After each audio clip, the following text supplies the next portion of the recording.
Imagine this. You're a gross, slimy, unwashed space squid, and you're sliding around the moldy, dank depths of the internet called Twitter. And what is it that people are talking about? Why, a terrible new show, of course. This is The Idol, created by Sam Levinson and The Weeknd. Oh, and some guy called Reze Fahim. I don't know how to fucking pronounce it. But that doesn't matter, because you can just forget about the last one, but you gotta remember the first two. It also stars Lily Rose Depp, yes, Johnny Depp's daughter, as our main character, Jocelyn, and The Weeknd as creepy guy Tedros.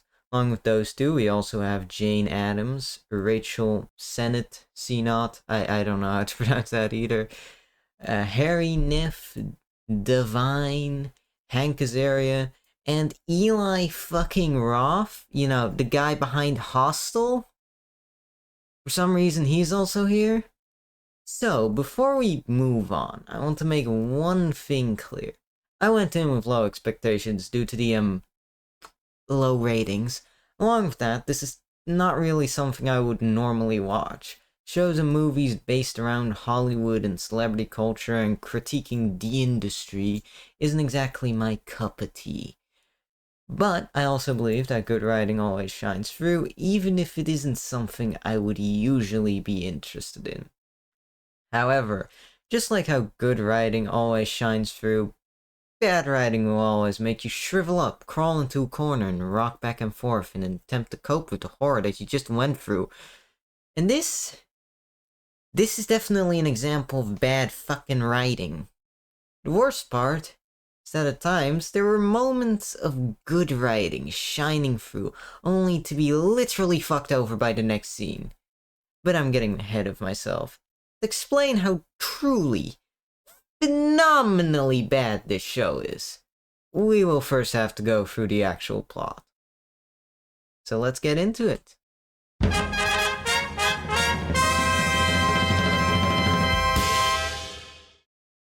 Jocelyn is a pop star recovering from a mental breakdown caused by the death of her mother. We also meet her team, consisting of Destiny and Chaim, who are her managers, Nikki, a records label executive, Xander, a childhood friend of Joss and her current creative director, and one of the dancers and Joss's friend, Diana. Oh, and lastly, her assistant Leah. They're all working to get Jocelyn's image back up and revitalize her career, and get her new album out. Now, how long do you think it takes for all of this to be fucked over? Take a guess.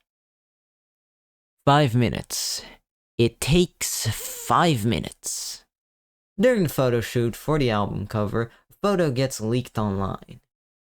A photo of Jocelyn with cum on her face. Now, for the next 20 minutes of the episode, Jocelyn's team runs around trying to damage control while hiding the news from Joss, until they finally decide to tell her. I mean, I feel like it could be a lot worse. No, you don't, Joss. So, what do you do when your entire career is on the edge of imploding? Well, you go to a club, meet a random creepy guy, and fucking stairwell. This is where Tedros comes in. He's a creepy weirdo.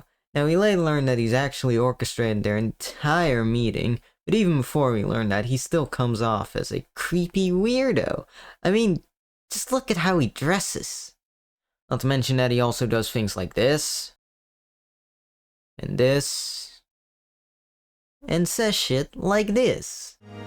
Hello, Angel. He is the bane of this entire show. But we'll get to that later. Eventually, Jocelyn invites Tedros to her home, they fuck, it's supposed to be meaningful, but it's just way too cringe for me to actually take it seriously. And yes, this will also be a running theme. Oh, and while they're fucking, they also rework the song into something that Jocelyn feels represents her own vision more. Apparently, her vision is having the backing track be the sound of her getting her back door rammed in by Tedros. So the next day, she decides to show the new version of the song to her management team. And can you guess their response? I mean, okay, I'll go first. I mean, it's not happening. It's not. Well, we have a giant fucking hit.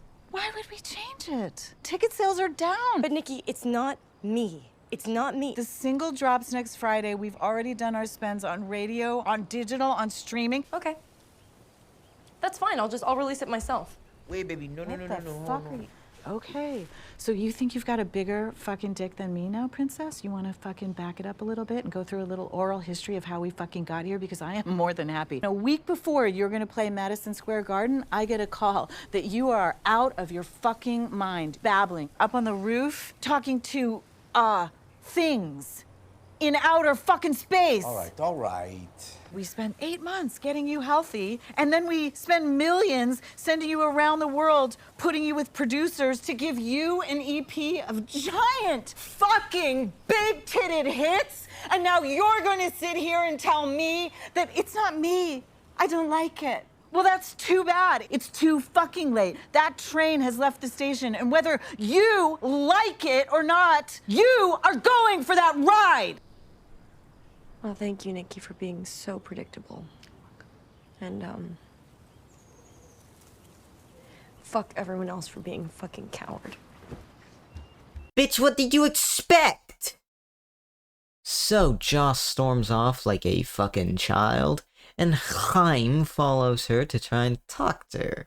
And what follows is a legitimately good scene between Chaim and Joss. When I lost my mother, I was a wreck for a year. Of course, my mother was nice to me. It's simple and short, but I like it. And that will thankfully be a running theme throughout the first half of this episode, as the following sequence of scenes continues this streak of good writing. Jocelyn and her team make their way to the filming set of the music video for the song, where you get a sequence of Jocelyn trying and failing to get the choreography perfect, while everyone around her gets more and more frustrated with the constant setbacks. It's long and drawn out, but drawn out in the right way, so that we really feel the struggle. It almost makes me uncomfortable, but again, in the right way, not the, oh god, this is cringe as hell way, but the, oh god, I feel so bad for these characters way. Due to this, Nikki notices that Diana might be a good replacement for Joss, so she starts luring Diana in to potentially take over the album instead.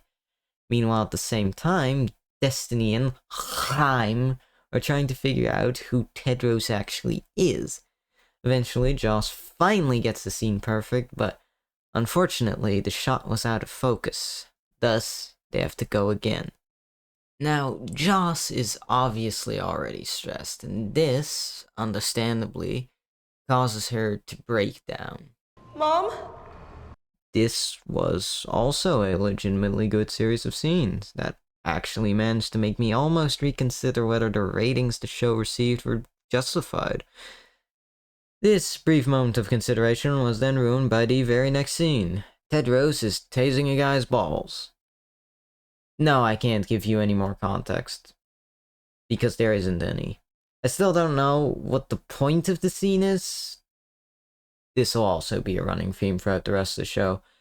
Anyways, obviously they send Joss back home, and what do you think she decides to do?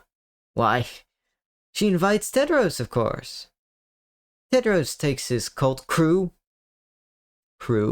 with him, and we get a bunch of scenes of them partying. This hot guy, Isaac, bangs Leah, and this girl, Chloe, plays the piano naked. Don't ask me why. And then, we get the most cringe-inducing scene in the entire show. Tedros blindfolds Jocelyn, but instead of fucking her, he just says some cringe-ass dirty talk. I can't show it to you because I would like to keep this video up, but I'll just quote some of Tedros' lines. Ahem. Imagine my tongue on your pussy, my fat tongue. And also, I'm gonna grab you by the ass while I suffocate you with my cock. And, of course, fucking stretch that tiny pussy. Oh, and while this is happening, Chloe, who we later learn is only 17, is watching from the closet. And Tedros knows this. He literally looks her in the eye while he's saying this shit to Joss. Ladies and gentlemen, this is one of the big reasons why this show sucks sweaty balls.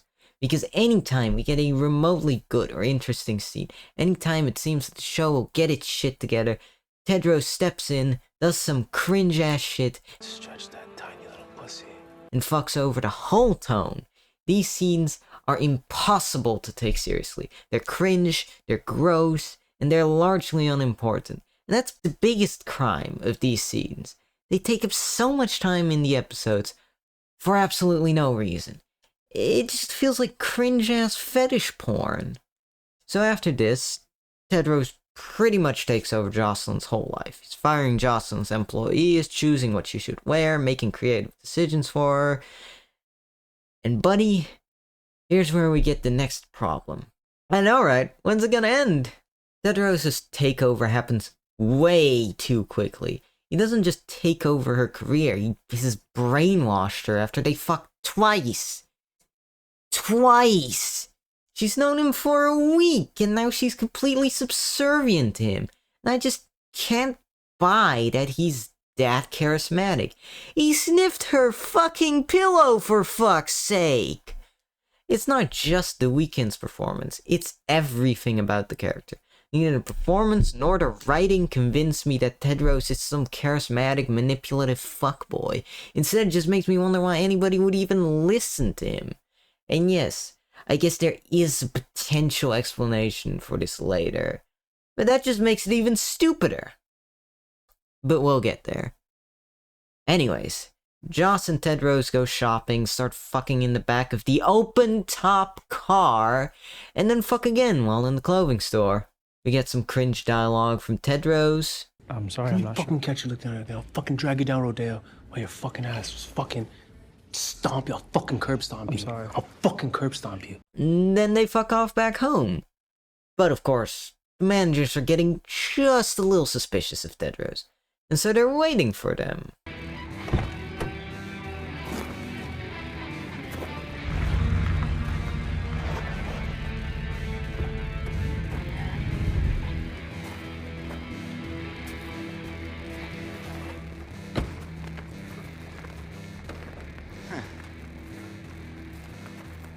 The managers confront them for obvious reasons, but Tedros manages to calm them down by saying that he'll get them 3 whole-ass hits.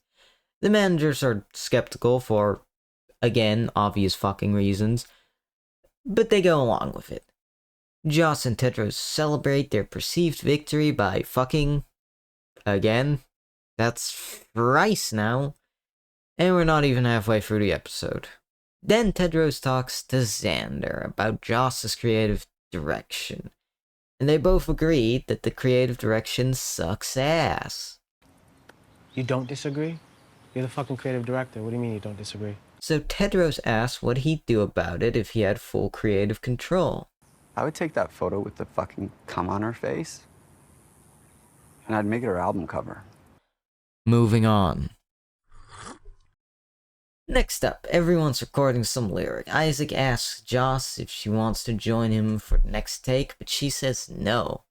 And then we learn that Tedros doesn't allow his crew, to say no to anything. Because you shouldn't deny yourself an experience, even if it's something terrible, like having a loved one die. That's the example they give, at least.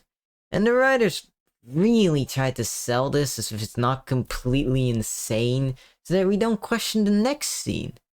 Speaking of which, dinner time. Jocelyn gives a cute little speech, and it's all nice until Tedros tells Xander to share his idea.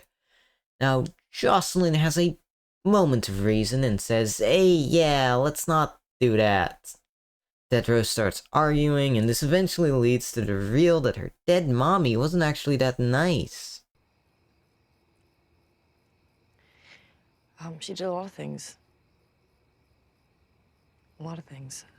Her favorite was probably hitting me with a hairbrush. Hitting you where?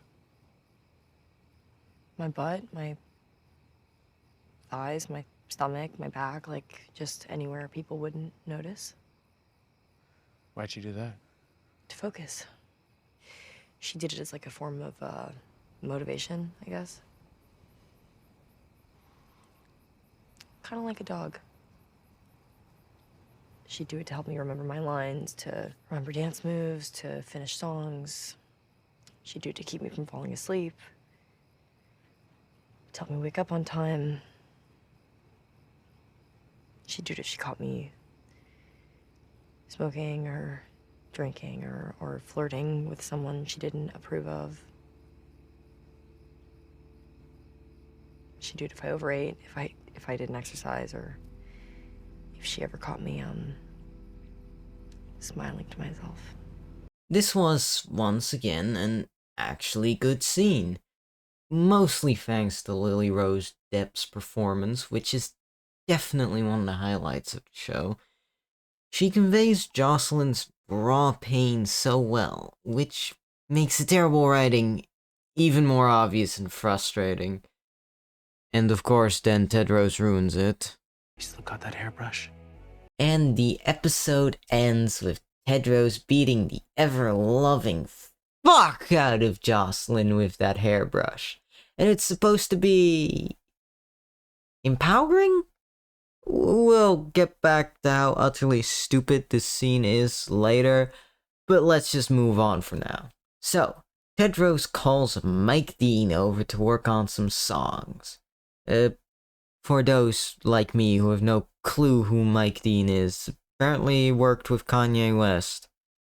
Oh, yeah, and like Mike Dean's a real person. Hell, they got Mike Dean himself to play Mike Dean, which I will say, kind of impressive, I guess. But anyways, things are going pretty well, at least for Tedros. Destiny also begins staying at the house to, keep tabs on what's going on with Jocelyn. And then we get another good scene where Destiny talks with Chloe. We learn that Chloe was a heroin addict living on the street before Tedros, quote-unquote, saved her. And Destiny tells her to keep her innocence. Well, they talking to you too. You know what they call people like you? Crocodiles? Pure hearts. You're real. This business is a crazy, corrupt fucking place. Don't let nothing, do you hear me?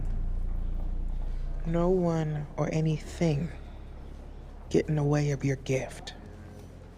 Because it is pure and it is beautiful. So, then this is immediately ruined by the next scene as they bring Destiny in to listen to the new song that they've been working on. What do you think? It's dope. Don't get me wrong. It is dope. The beginning part, you're like, don't I feel the void? Yeah. Yeah. That's exactly what it sounds like. Yeah. Yeah. Kind of feels like exactly what you did, like a shrug, No, like, yeah. It's like anticlimactic. Yes, go there, be raw this. You know what I'm saying? Go there, go all the way there. D. I got just the trick. Tedros has a solution. He fingers Jocelyn. No, I will not explain or address it further than that. So, next scene, Xander's singing in the shower, but unlike all of us, he can actually sing well. And Tedros just happens to be walking by, and he decides to be a creep again, because what else is he gonna do? He spooks Xander before asking him why he doesn't sing anymore. Xander says that he had a vocal cord injury, but Tedros isn't quite so sure. So, what's Tedros' idea to get the truth out of Xander? Shock collars, of course. So, Jocelyn brings the collar over to Tedros. Tedros gets his crew to pin Xander down, and they put the collar on him. And at first, Joss is asking if, just maybe, they might be taking it just a tad too far. And how does Tedros convince her to go along with it? Yeah, but this feels like a little extreme. Extreme? You want to know what's extreme? My servitude. My devotion to you. On earth. And in heaven. Very convincing argument. Very convincing. So, then they start asking him a bunch of questions. Why didn't you tell anyone that her mother was humiliating her and beating her. She asked me not to fucking tell anyone, so I didn't. That's not fucking true, Xander. You fucking did! And Joss keeps saying that he's lying, but Xander doesn't admit it, and it does seem like he's telling the truth. He even begins saying that Jocelyn manipulated him, but Tedros keeps shocking him until he starts agreeing with Joss. And then they just leave him there. Now, this scene feels very out of character for Joss, as she's not only actively participating, but she's the one in control in this scene. Yeah, sure, Tedros came up with the idea, but Joss is the one that's actually, deciding to torture Xander, and why? I've watched this scene numerous times now, and I honestly don't know why Joss wants to torture Xander. It just feels so out of character for Jocelyn.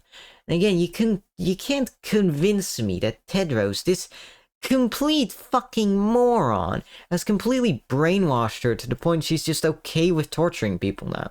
So what do you do after torturing one of your closest friends? Party, of course. So everyone is partying, but unfortunately Diana shows up. Nikki offered her Joss a single, World-Class Sinner, as her debut single, but she decides that she needs Jocelyn's permission first. But before Diana can ask, Chloe accidentally reveals that Diana had been fucking Tedros too! Joss finally learns that Tedros had orchestrated their meeting at the club with the help of Diana, and Joss is somehow surprised that Tedros fucked Diana, and that he faked their first meeting as if it wasn't fucking obvious or anything. So, she pretty much decides that their relationship is over. It's only 3 episodes too late. So, she calls over her ex, they fuck, but what's this? While the ex is leaving, Xander takes a pic of the ex with another girl. I'm sure that won't come up next episode. Oh yeah, Xander's now part of Tedros' cult. He just kind of forgets that Tedros fucking tased him. I mean, yeah, there's a scene where Isaac talks with Xander, trying to convince Xander to join their little cult, and somehow Xander is convinced. So, next morning, Jocelyn's working on songs with Mike Dean, and Tedros comes in, coked out of his mind, because, I mean, it's Hollywood, everybody's fucking coked out in their mind. But anyways, he tries to give some input, but of course Jocelyn doesn't really appreciate Tedros butting in. They get into an argument, she calls out how Tedros artificially created their whole fucking relationship, then she basically tells him to fuck off. But he just kinda doesn't, and Jocelyn doesn't actually do anything to make him leave, like, girl, don't you got security or something? Anyways, Jocelyn realizes that her team's probably starting to question whether or not she's actually stable enough to go on tour. Oh yeah, apparently she's supposed to go on tour. It's like vaguely established, but anyways. So Jocelyn comes up with an idea. She gets all of Tedros' talents together so she can show them off to her team. Tedros gets all pissy about it because he's a whiny fucking bitch. So after Jocelyn leaves, he tells his crew to sex it up. I'm assuming both to fuck over Jocelyn and also to try and get himself a contract. So the team arrives, sits down, and the crew starts offering them drinks. And also, Meet me upstairs. and for some reason, Jocelyn is still getting ready. Like, she knew when the team was arriving, and it's not stated that they arrived early, so I don't know why she's not here yet. Anyways, Jocelyn finally arrives, and she starts showing off the talents. The team is obviously scheming. Nikki tries getting Tedros on her side, because she recognizes that he's the one that found all these talents in the first place, while Chaim and Destiny are talking about cutting Nikki out. Oh, and Jocelyn's ex gets accused of, SA. Remember that pic that Xander took? Yeah, all part of a plan Tedros cooked up to fuck over the ex. So, Jocelyn confronts Tedros, but he just brushes her off, because he thinks he's won. So, Jocelyn goes outside to pray? She hasn't shown any religious inclinations, but fuck it, whatever. We're already far past the point where I should be caring. Chaim confronts Tedros, basically tells him he's fucked, and security finally shows up and takes Tedros out. Meanwhile, Joss gives one final performance for her team. It's cringe, it goes on for too long, let's just move on. Chaim leaks Tedros' past of pimpery to the press. Tedros loses everything, and he's completely fucked over. Woohoo! And that's the end. Or at least I wish it was. This was the end, and it would just be a poorly written, forgettable, borderline softcore porn on par with something like 365 Days. But, oh no, this isn't the end. There's still an entire 25 minutes left in this episode. And God, do they make it fucking awful. They somehow, in these last 20 minutes, managed to fuck over what little good there was to say about this show. So what is so bad about the ending? Well, we skip forward 6 weeks. Jocelyn's on her tour and they're preparing for her next show, and who shows up? Why, Tedros, of course! He asks if there's an artist pass for him, and there is. So, Tedros goes backstage, goes to see Jocelyn, and she takes him back. She takes him back! But you know what's worse?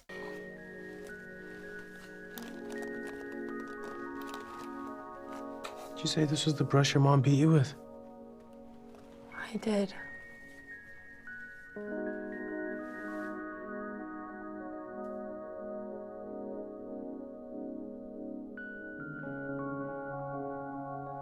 It's brand new.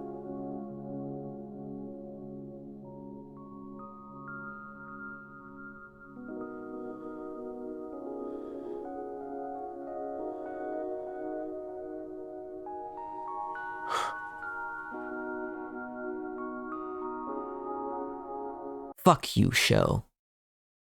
This is the part where I said, fuck it. There's no way to script how utterly stupid this reveal is. So I didn't. This next part is just pure, unscripted rage. Okay, so why is the final hairbrush reveal so fucking shit? Well, first of all, it doesn't make any fucking sense. You're telling me that every fucking thing we've seen in this whole entire show was all part of Jocelyn's weird kink? Like, you're telling me that getting beat the fuck up, you're telling me that having Tedros take over her whole life, her fucking career nearly being fucked over by this man, you're telling me that all of that was just part of her plan. It doesn't make any sense. Okay, it doesn't make any fucking sense. It is so stupid. But the worst part is that it doesn't even make sense with, like the themes and the message that the show seems to be trying to... Because for the first 4 fucking episodes, it seems like the show is trying to tell us Hollywood is a terrible place and that the music industry exploits people, right? That right there is why mental illness is sexy. And that it damages people.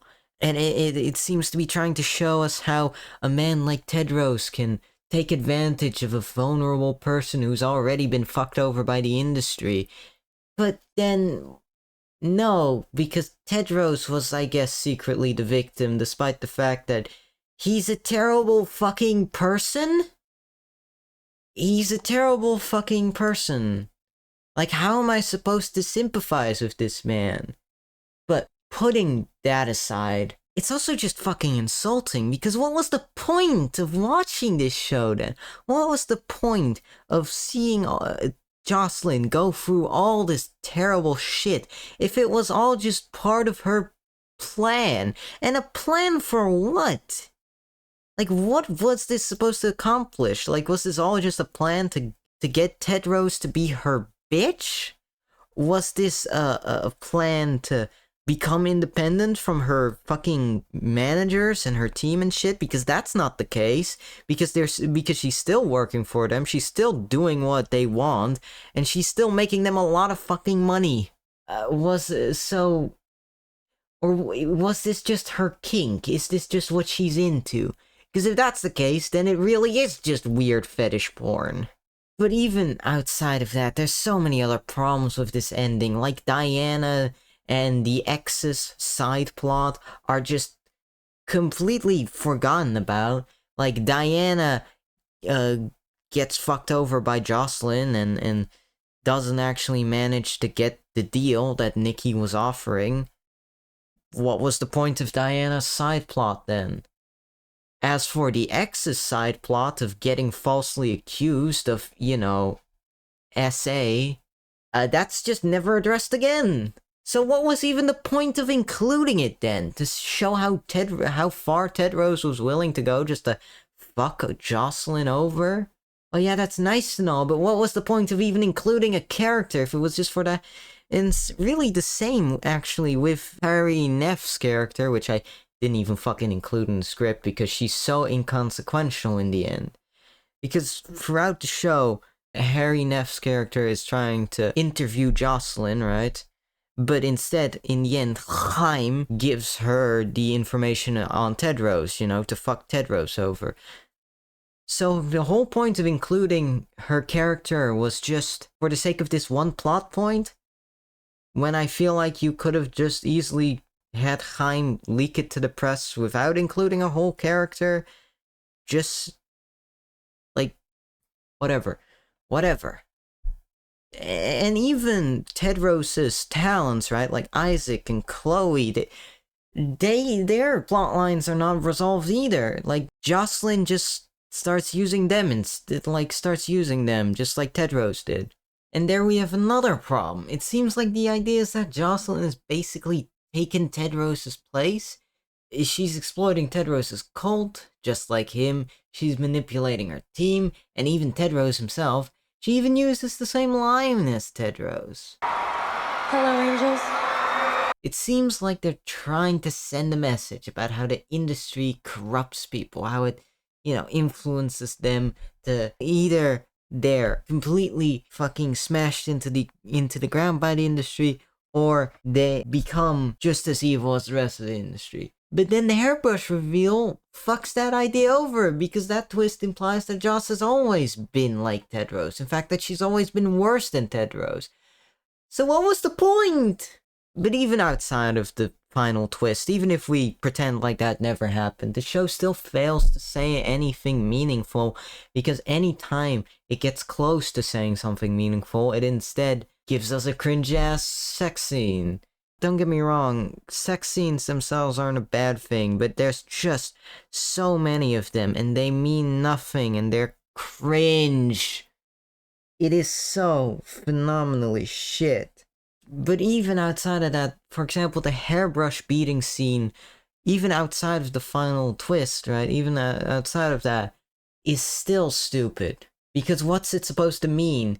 Is it supposed to be like, show how much you need to sacrifice to create true art? Well, first of all, the songs that Jocelyn and Tedros write are just so shit that I can't fucking take them seriously.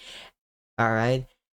So I cannot fucking see them as like some great art, because it's just so shit. But aside from that, I don't understand how beating somebody up with a hairbrush inspires them to make great art. Like, you're not fucking Whiplash.